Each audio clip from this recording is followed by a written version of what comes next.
You have to remember the Trinity is just a term coined by the early church fathers to understand how the Father, Son, Holy Spirit were all in one.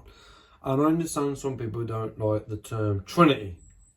Well, if you don't like that term Trinity, because it is coined, it's not in the Bible. It's actually, the word Trinity is not in the Bible. It's just a term coined to understand the Father, Son, and Holy Spirit. So we can just work with Holy Spirit, Holy, Son, and Holy Spirit. We can work with that. Now, there's a few things. When you look at these Bible verses, because you've got to remember, if you can put God in your £3 brain, yeah, and you can fully understand Him, you're worshipping the wrong God. Yeah, you're worshipping the wrong God. Let me just tell you something. My God, that I try to understand. So the Trinity is something that we coin to try to understand, but you fully can't comprehend God. So I'm going to look at Psalm 139. Yeah, chapter 139, verses 1 to 8. O Lord, you have searched me and you know me. He knows everything. Yeah, Jesus knows us in our heart and mind as well. You know when I sit and you know when I rise. You perceive my thoughts from afar. You discern my going out and my lying down. You are familiar with all my ways. Before a word is on my tongue, He literally knows what you're going to say before you even know what you're going to say. He knows. Yeah. You know it completely, O Lord. That's God. And you know what's in me. Behind and before, you have laid your hand upon me. Such knowledge is too wonderful for me, too lofty for me to attain. God, literally, before you even think about saying the word, He already knows what you're saying. He knows what you're thinking before you're thinking it. And He knows what you're thinking before you're thinking that. Yeah, try and get that one in. That's how much amazing God is. He knows exactly what's in your heart and mind and soul. Yeah.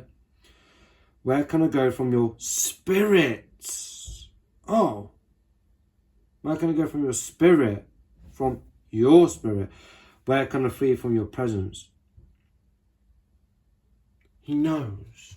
And the Spirit knows. Yeah. Psalm 139. Let's check another one out. Well, I would say, I'll put this one on. Job 11, 7 to 9. Check that one out. It's a nice passage. Isaiah 40, 29. Oh, this one's really nice as well. Do you not know? Have you not heard? The Lord is the everlasting God, the creator of the heavens, of the ends of the earth.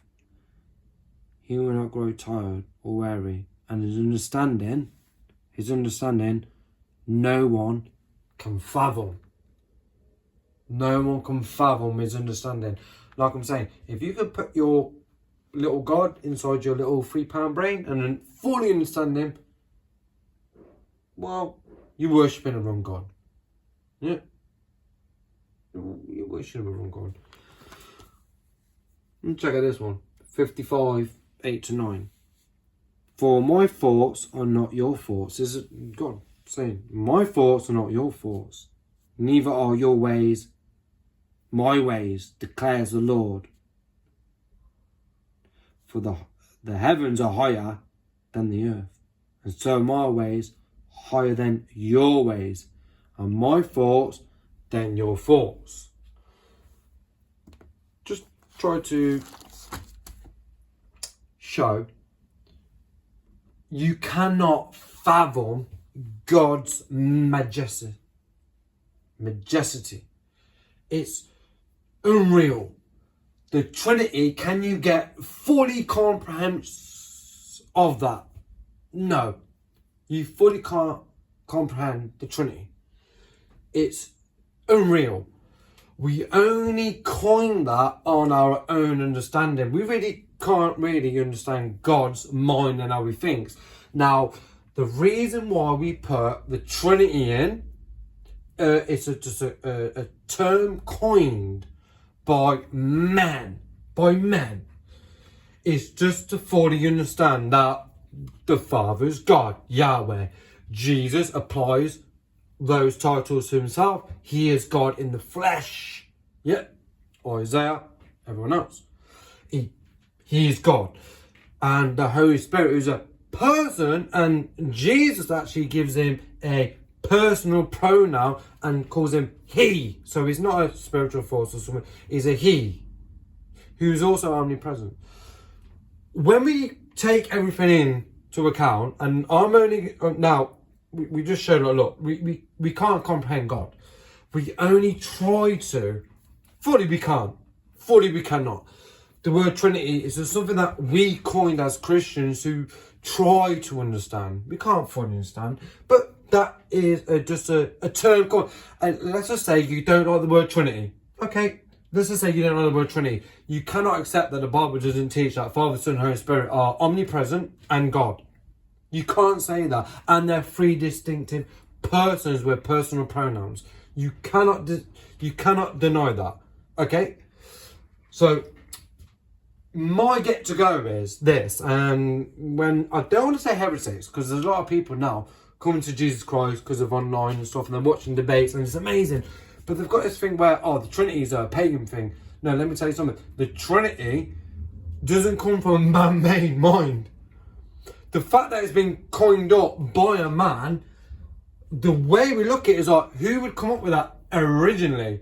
And it's quite funny because even people have debated Islamic apologists. And even that openly says, oh, well, if you went to a desert island, yeah, you would never come up with the term of the Trinity because it's out of this world. And then, as if that was a debunk, I was like, well, guess what? Yes. Yeah, you wouldn't. It's only through the Bible when you read it, you're like, oh, now I've come to that Trinity conception. As in, again, we don't have to use the word Trinity, but Father, Son, Holy Spirit, one, all in essence, but three different persons. Even Islamic scholars, debaters actually agree with this. This is not man-made. I'm like, yes or no, because it's not man-made, because you can't fathom what God is. That's only what we've actually managed to put together, and we really don't know what God is. Yeah, and these people just rely on one God, that's like that. Well, we didn't one God. I said one God, one person. I said, how many religions like that out there? Loads of religions like that. But in Christianity, it's different. The Trinity is different. It's something that even people admit, you would not come to this unless you read the Bible. It's like, yeah, no, you read the Bible. Even Jehovah's Witness, one of the main pamphlets where they used to hand out many years ago, they would say, don't read the Bible on its own, because if you do, you'll come to the concept of the Trinity. The Jehovah's Witnesses, the Watchtower, false prophet, admit this. They admit, if you read the Bible, you'll come to the concept of the Trinity. Right, why do I come to the concept of Trinity? I read the Bible. Yeah, I see the plural literature, God himself. A couple of things. Look at this. To take it in. John, chapters 14 and 15. Yeah? Chapters 14 to 16. Go to 16, that's good, okay. No. God, Jesus, the Son, he actually says this. And check these references out, they were good. John 14, 16. Trust in me and the Father. He does this, yeah? 13 to 14. Chapters 14, John 14. 13. Pray to me and I will give. And I will give. Wait. If you can pray to Jesus and he will deliver, what makes that? What makes him omnipresent? To be omnipresent, it means you have to be God. Only God is omnipresent. Yep. If I look at John chapter 14 again, 13 to 17, and go through it, and we're going to look at another one. Look at this. Son, Father, Holy Spirit. Let's have a look. Hold on. John chapters 14. I'm going to go to 13. You look at it, and people are like, oh, where's the Son? Where's the Father? And where's the Holy Spirit? It's right in here. I tell you the truth, anyone who has faith in me will do what I have been doing. He will do even greater things than these, because I am going to the Father. Oh, I'm going to go to the Father. And I will do, this is Jesus speaking, I will do whatever you ask in my name. Wait, Jesus saying, asking my name? So that the Son, so the Son is different from the Father, you get it? So the Son may bring glory to the Father. So you got the Son, the Father.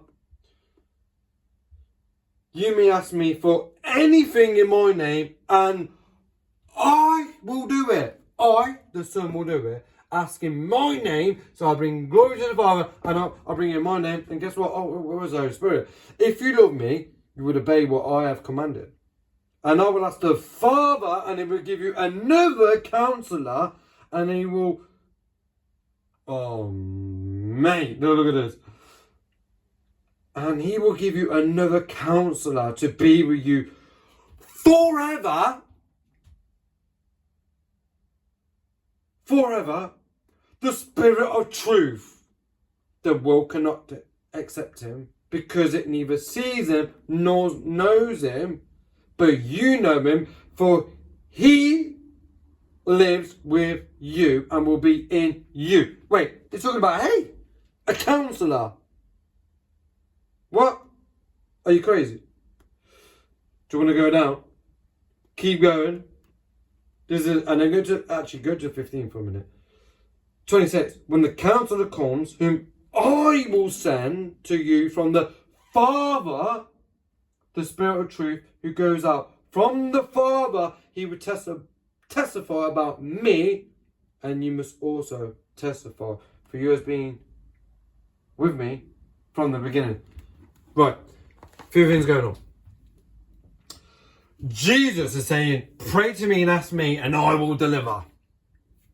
Fact number one, pray to him. He's omnipresent. From the Father. Now, I don't want to go into the Father's God. The Father's, because any, I don't want to say heretic, but people that just try to hate on the Spirit and hate on the Son, they are pretty much heretical. You shouldn't do that. When you start attacking Jesus, you're losing the argument. Jesus saying, I am God. Ask me in my name and I will deliver. I read the passages. Did I not read it? Yeah. I will do it in the name of the Father. But I will send it. Oh, by the way, who's sending the Holy Spirit? Jesus' Son. From where? The Father. It's amazing. Hey, look at this. All I say is heretics, or I don't want to say heretics, but it's great that everyone's going to. But check out John chapters 14 up to 16. But really, John 14, 13, 17, you have the Son, Father, and the Holy Spirit right there. John 14, 17 again, omnipresent. It has to be omnipresent. Jesus uses a personal pronoun, he. So he's not some weird essence or something. No, he's a person. He says he will come, he will dwell with you. But if he dwells with you, he must be what? Omnipresent, which means he's equal God. Yeah? John 14, 26. Jesus sent by the Father, because someone said, show me where Jesus, the Son, is sent by the Father. Well, there you go, John 14, 26. Yeah. John 14, 23. Again, you see this omnipresence thing. Again, it's amazing. Yeah. John 15, 26, 27. Father, Son, they send the Holy Spirit. They send the Holy Spirit. You shouldn't blaspheme the Holy Spirit. Seriously, that's an actual unforgivable sin. But let me look at John 16, 7 to 8. Check this out. Because I have said these things, you are filled with grief. But I tell you the truth, it is good for you that I am going away. Unless I go away, the Counselor, which we already acknowledge is the Holy Spirit, will not come to you. But if I go, I will send him, personal pronoun, to you, when he comes, he will convict the world of guilt in regard to sin and righteousness and judgment. Yeah, he. Yeah, the Holy Spirit. Jesus talking about that. Talking about him. Yeah. Go down to 14. He. Who? No, he will bring glory to me by taking from what is mine and making it known to you. Who's the he? Read John chapters 14 to 16. Who's the he here? It's the Holy Spirit. All that belongs to the Father is mine.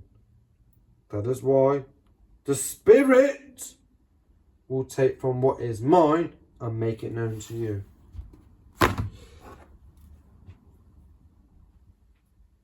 Jesus is God, the Son. He can take prayers. He says, ask in my name and I will deliver it. That means every Christian in this world can pray to Jesus and ask him. Every Christian can pray to the Father and ask him. Every Christian can pray to the Spirit and ask him. What did it say? The Spirit's him. Just gave you verses.